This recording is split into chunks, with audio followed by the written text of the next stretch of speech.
Megaman X3, a necessity for gracious living. Regarding Super Nintendo games, few titles have skyrocketed in value more than this bad boy. The last European copy on eBay sold at auction for a whopping £1,329.65, an insane amount of money for a commercially available game. Due to the game's 16-bit graphical style, this tends to be the iteration that everyone wants to add to their collection.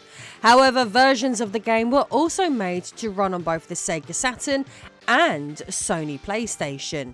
These iterations' prices only cost in the hundreds to buy, a slightly less traumatizing amount of money to spend on an old game. Or you could just be sensible and pay 25 quid for a Super Famicom copy. But when has collecting ever actually been anything sensible? Still, if you don't fancy paying that either, you can ignore the 16-bit versions and what can be enjoyed on the Saturn and PlayStation 2, and instead play a completely worthless version of the game. That's right, as crazy as game collecting is, the world of unlicensed video games is even crazier. So, without further ado, I am Lady Decade, and this is the illegal Megaman X3 for the Sega Genesis. Ah yes, Capcom, the legendary video game development house and publisher. People often complain about Sega wasting their most valuable IPs, but such a Japanese company have nothing on Capcom. Sure, the likes of Street Fighter characters can be seen everywhere, and they are totally obsessed with making insane numbers of Monster Hunter and Resident Evil games, but the majority of their iconic characters are just left to rot.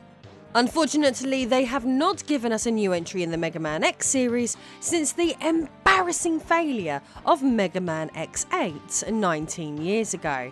Who knows, maybe Capcom are correct, and people have no interest in more Mega Man X. After all, I don't trust the brand enough. But there was a time when X was right up there in terms of relevance with Chun-Li and company. So, of course, video game pirates would want to cash in on the brand. Yarr! The world of illegal games that are available based on popular licenses is an interesting one. We have already looked at tons of these in the past related to the likes of Mario, Zelda, Donkey Kong, Sonic, Street Fighter, and more. If a gaming franchise is popular, then in all likelihood bootleggers have tried to profit from it at some point, and Mega Man is no different here. So if that kind of thing tickles your pickle, please subscribe to this channel right now. Something a tad more bizarre though is that it is usually games that sell really well that get bootlegged. However, by looking at the prices of Mega Man X3 on official hardware, its scarcity today would suggest it sold very poorly in most places. I guess this does make sense. It saw release in Japan in December of 1995 and took as long as March 1997 to make its way as far as Europe. This was a period in which most people had had enough of 2D side-scrolling in their video games and were instead truly dazzled by futuristic polygons on the Nintendo 64 and other hardware. For whatever reason, 2D gaming stayed in vogue for a bit longer in Japan than in the West. The Super Famicom's lifespan lasted a few years longer over there than the West, and the Saturn received a ton of 2D support too, which perhaps explains why Mega Man X3, known as Rockman X3 in Japan, is a lot more common than it is over here. With the Megadrive being much less prevalent in Japan than its Nintendo competition, support for that particular platform was dropped earlier than its Nintendo counterpart. However, 16-bit Sega clone consoles remained heavily played worldwide for years after interest dropped elsewhere.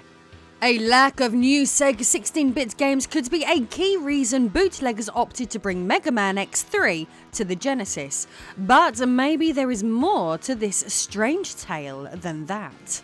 So, let's explore. This game version is said to be made by Taiwan Sankyo Funship Company Limited, with Taiwan being a sovereign nation where plenty of bootlegs would be programmed and developed.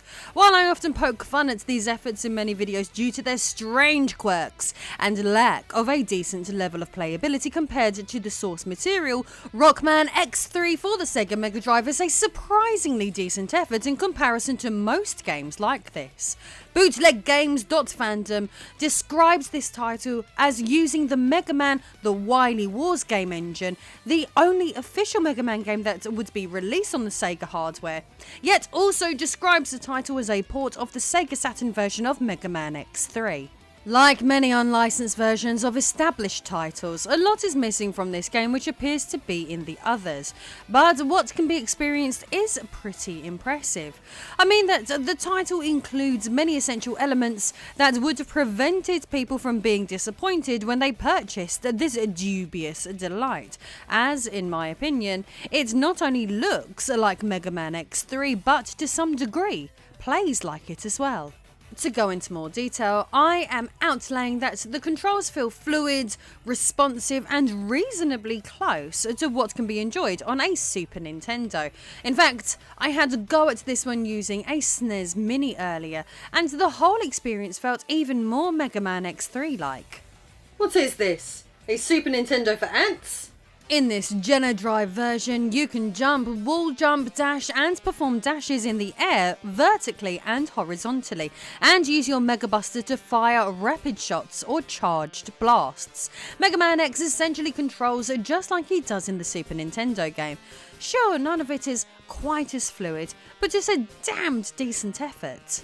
This is, of course, all further complemented by the game's graphics, which, like the controls, are incredibly faithful to other game versions. For example, you wouldn't necessarily realise that this is a bootleg at a swift glance. It's that impressive.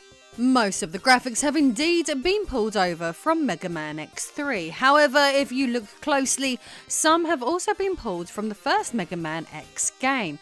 This includes the armor Mega Man X wears in this one, which is clearly the form he takes when he gets all the armor upgrades in the original X game. But aside from everything great about this game, it does indeed have its fair share of flaws. The largest of which is that this game doesn't appear to be finished.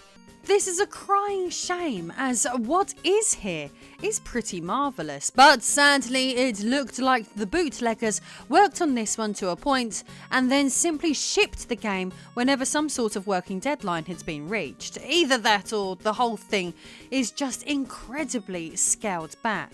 One prime example of this is with the game's boss fights. Apart from the music not changing like in the official versions, the Mavericks tend to have missing moves, with some even being coloured incorrectly. Furthermore, while they have larger health bars, they tend to be incredibly easy to defeat, due to lacking any kind of invincibility frames.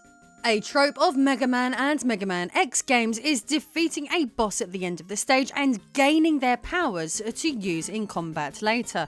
However, such a feature was not included here. Unfortunately, we can only play as standard Mega Man X rather than take advantage of more interesting attacks. Still, on the subject of bosses, some of them and their associated stages were not included in this title. These include the likes of the Toxic Seahorse stage and the Blast Hornet one, for example. Another curiosity is that some of the bosses from the official game have been moved to different stages in the bootleg, and clicking the Doppler Fortress icon on the level select screen leads to a modified version of the Vault Catfish stage instead. Cutscenes from the original are absent too. Mini-bosses are gone, as well as upgrade capsules. And perhaps most sad, a lack of a final showdown with Sigma to be experienced either.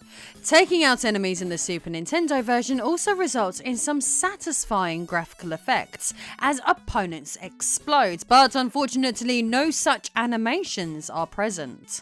Despite these shortcomings existing here and there, what is available to play here is a pretty solid effort and of a much higher standard than the majority of unlicensed video games we have looked at here. When we consider what a highly active ROM hacking community is out there, I would like to challenge all field experts to look at this one and see if they can build on it further. With enough tinkering, getting the Megaman X3 experience in full on the Genesis one day may be possible, as the foundations are clearly solid. Anyway, if you enjoyed this one, be sure to subscribe, then why not watch my upload on the illegal Donkey Kong Country game developed for the Genesis. See you soon.